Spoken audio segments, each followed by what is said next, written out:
Dampak COVID-19 berpengaruh terhadap pertumbuhan ekonomi di Indonesia. Hal ini diperkirakan sebesar 5,3% yang telah terkoreksi dari dampak COVID-19 saat ini, serta sebagian kalangan diprediksikan pertumbuhan ekonomi di bawah 2%.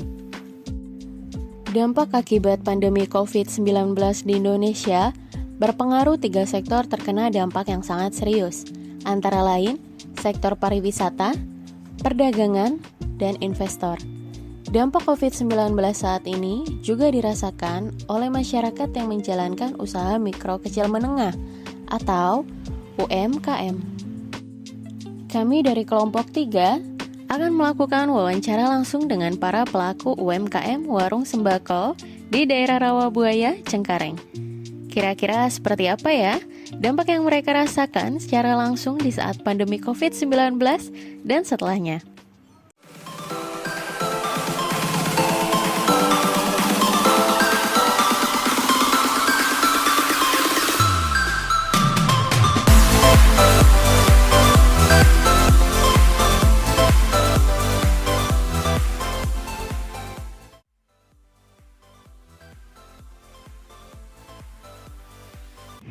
Salam untuk teman-teman semua, kami dari kelompok 3 yang beranggotakan 10 orang. Perkenalkan, nama saya Khairulan Nasibuan. Saya Lia Natasha. Saya Mahisha Arya Maulana. Saya Min Hasana. Saya Julian Rania Suwan. Saya Lia Nurdiana. Saya Lovita Imanol Sinaga. Saya Meliana. Saya Julian Putra. Saya Lintang Sri Kusmani. Kami akan melakukan wawancara kepada beberapa pedagang sembako atas dampak selama COVID-19 dan sesudahnya. Untuk videonya, mari kita simak berikut ini. Halo, selamat siang Ibu. Kami dari kampus STMI ingin izin mewawancara Ibu tentang usaha dagang Ibu ini. Sebelumnya, kami boleh tahu dengan Ibu siapa Ibu berbicara? Ibu Najibah. Umurnya sekarang umurnya 22 tahun.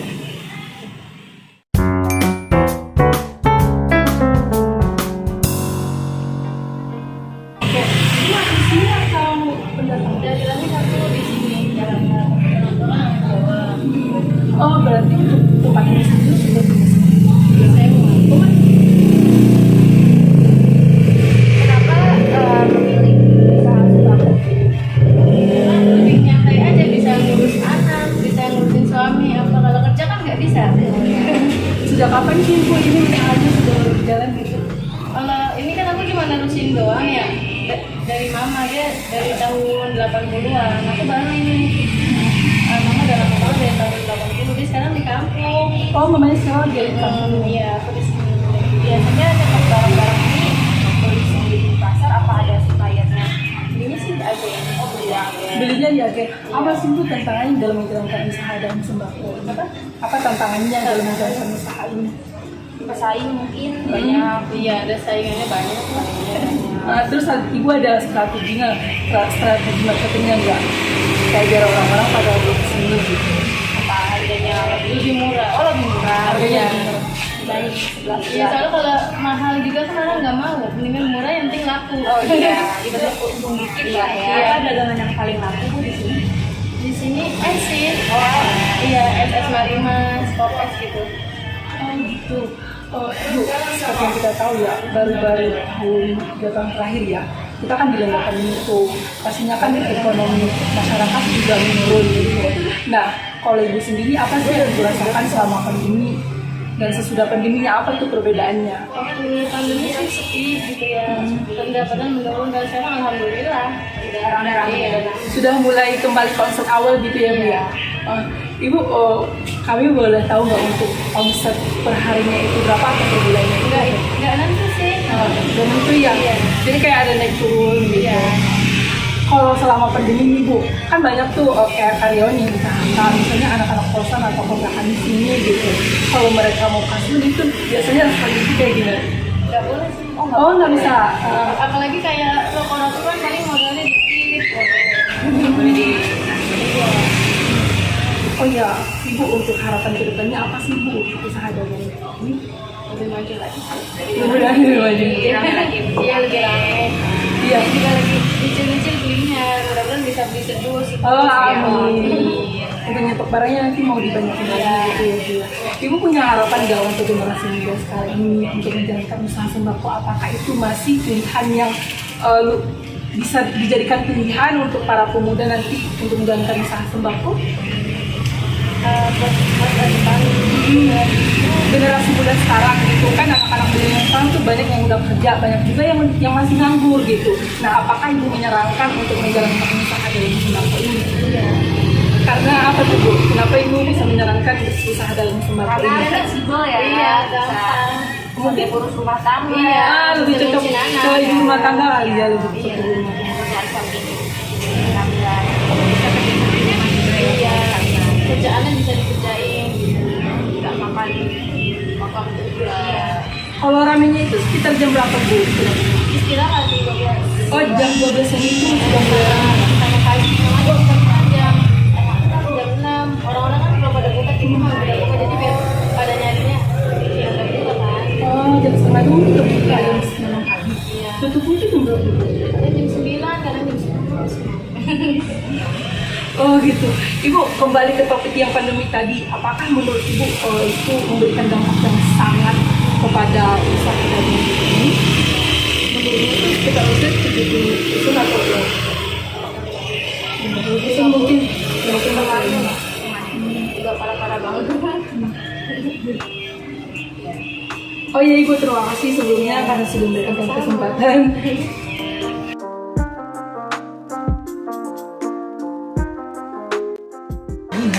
Kami dari kampus mahasiswa studi Indonesia, kami ingin menanyakan seputar tentang usaha ibu yang sedang ibu jalani saat ini. Saya boleh bertanya, nama ibu siapa? Ibu Mami. Oh, Mami.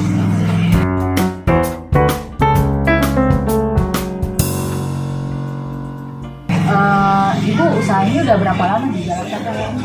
Sekitar 25 tahun ya. Terus motivasi ibu untuk memulai usahanya, maksudnya alasan ibu memulai usahanya apa? Kenapa memilih? Ya, kenapa memulai usahanya? Nggak tahu ya. Tahu saya bisa disambil sambil rumah aja. Biasanya kalau barang-barang yang ibu beli ini suppliernya dari mana? Dari pasar. Terus kalau konsumen sendiri yang biasa membeli di sini untuk dikonsumsi sendiri atau dijual kembali? Oh, berarti dikonsumsi ya? Dikonsumsi, ada yang untuk ada. Terus biasanya yang paling laku Biasanya yang paling laku dagangan ibu apa? Semuanya. Kalau yang paling laku paling laris jajanan yang paling jajanan diminati. Oh, jajanan. Oh, kayak kerupuk ya. Untuk kios ibu sendiri ini milik sendiri atau sewa? Biasanya yang membeli di sini untuk dijual kembali atau konsumsi pribadi bu biasanya?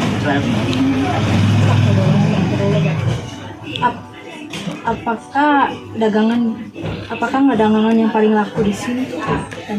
Dagangan yang paling laku di sini itu apa? Kendala yang biasa dirasakan ibu selama berjualan di sini bagi apa kira-kira? Saingannya mungkin Bu, Kendalanya banyak saingan. Terus cara ibu mengatasi kendala itu kayak gimana sih Bu? Harganya mungkin lebih murah gitu. Serah aja sayangnya nggak ini pikirin.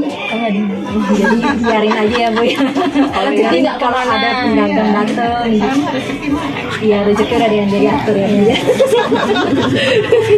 Kalau biasanya Bu, ada nggak konsumen yang suka kasbon atau murah?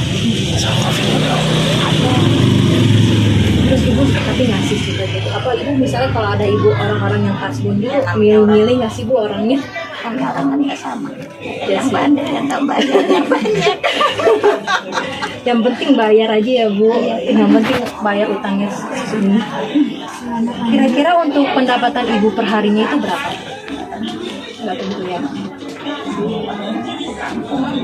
Iya. Untuk pada saat pandemi omset di sini pada saat pandemi sebelumnya omset ibu menurun sepi. Terus yang terjadi dari hal itu apa sih Bu? Kira-kira kerugiannya banyak Bu atau? Gimana tetap aja rugi. Amin. Ya namanya orang dagang ya. Iya benar sih. Tapi ada perbedaannya Bu kalau untuk sudah pandemi.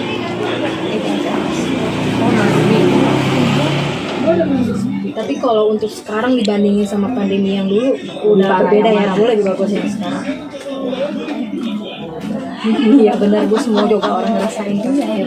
Kalau ini ya Apalagi kalau usaha-usaha kayak gini ya. saya kan usaha kan ada yang bikin. Iya.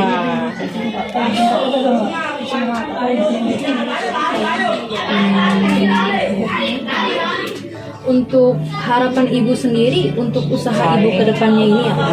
Harapan ibu untuk lebih baik? Membuka cabang lagi. Buka cabang lagi. Apa lagi nggak ada modal? Yang laris, yang pasti laris ya Bu ya. Banyak pembeli baru atau dari daerah ke sini mungkin. Dan yang pasti nggak banyak yang utang ya Bu. Nggak dikasih ya, gimana kasih. Itu saja. Terima kasih ya Bu sebelumnya, semoga lancar untuk usahanya ya Bu. Terima kasih Bu. Makasih ya Bu sebelumnya.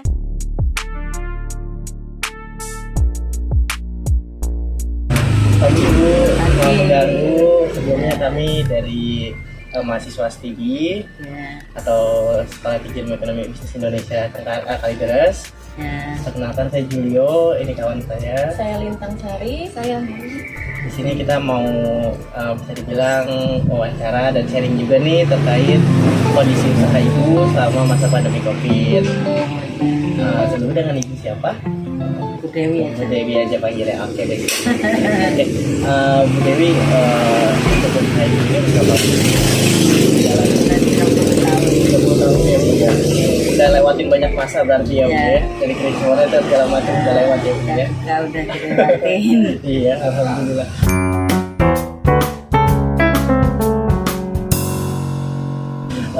Apa nih kira-kira rahasia ibu biar usahanya masih bisa bertahan selama 30 tahun itu? Kunci dari usahanya bisa bertahan selama itu apa Bu? Ya, kita harus rajin-rajin bisa ngatur semuanya.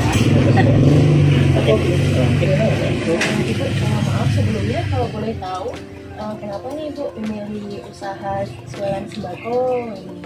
Apakah mungkin karena di lingkungannya banyak nih yang berminat kalau beli sesuatu di sini atau gimana? Kenapa memilih usaha ini untuk sebelumnya? Ya, karena kan kalau usaha sembako itu kan bisa sekalian ibu rumah tangga, ngurusin anak-anak itu, jadi Berarti sekalian bisa nyambi sembako. ya, Bu, ya? bisa Iya, keluarga juga. iya, bisa ngurusin Kalau keluarga. nggak sekolah juga. Ini usahanya tutup sampai jam berapa ya Bu? Dari jam 6 sampai jam 10. Jam 6 sampai jam 10. Ini tempatnya itu nyewa atau rumah sendiri? Alhamdulillah punya sendiri.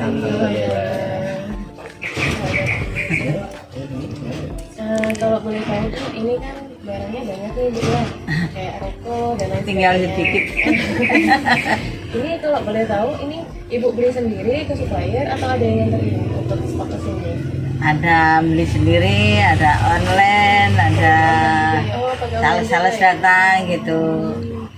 Biasanya nih Bu, kebanyakan tuh yang buat dijual lagi atau buat dipakai sendiri sih Bu? Buat dikonsumsi Oh, sendiri. misalnya Konsumen. ngecer gitu. Konsumennya itu. Oh, ya banyak kan ngecer. Eceran ya kebanyakan ya.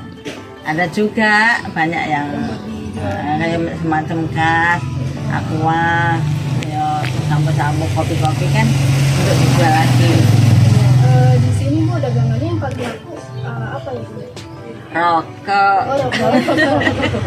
sama air, gas, kopi. Itu yang pokoknya paling lancar itu. Terus selama COVID ini Bu, kira-kira dampak yang dirasain apa Bu buat usaha ini? Iya, kemarin udah mainnya Gimana tuh? dan berat banget. Apa tuh berat? Ya pasti berkurang lah, banyak kurangnya. Penjualannya berkurang ya? Tapi ya bertahan Alhamdulillah. supaya nggak langsung mati. Kan kan lagi kita pandemi ya Bu ya, lagi COVID. Itu ada konsumen yang ini nggak sih, kasbon gitu Bu? nggak banyak sih. Nggak banyak ya, cuma di beberapa aja. Iya. Tapi ini kan udah COVID sudah agak reda. Udah apa ada perkembangan lagi dari usaha ibu apa? Udah berkembang. Udah Udah perkembangan mulai lagi ya? pulih. Sedikit-sedikit alhamdulillah. Alhamdulillah kalau gitu. Ibu maaf kalau boleh tahu ibu ini sebagai orang tua ya di kota ini dan harapan ibu untuk usaha ibu Depannya. Dan kedepannya lebih maju lagi. bisa buka cabang gitu ya Bu. Ya, Amin. betul. Amin. Ya udah, ini itu aja dari kita. Makasih ya Bu, mohon maaf Sama-sama. mengganggu waktunya. Sekali lagi terima kasih.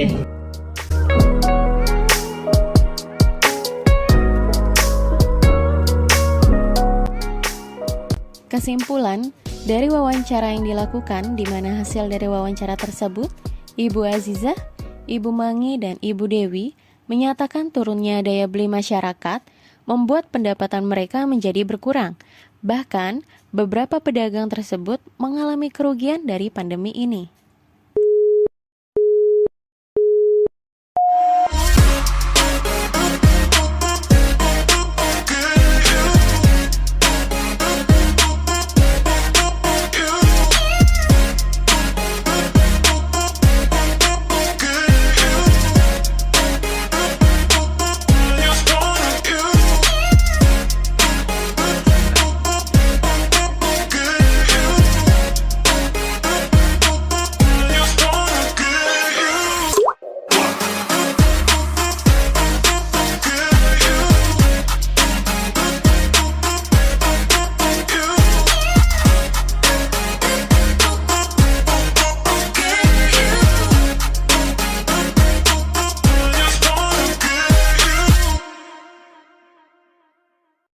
Si prasmanan juga ya.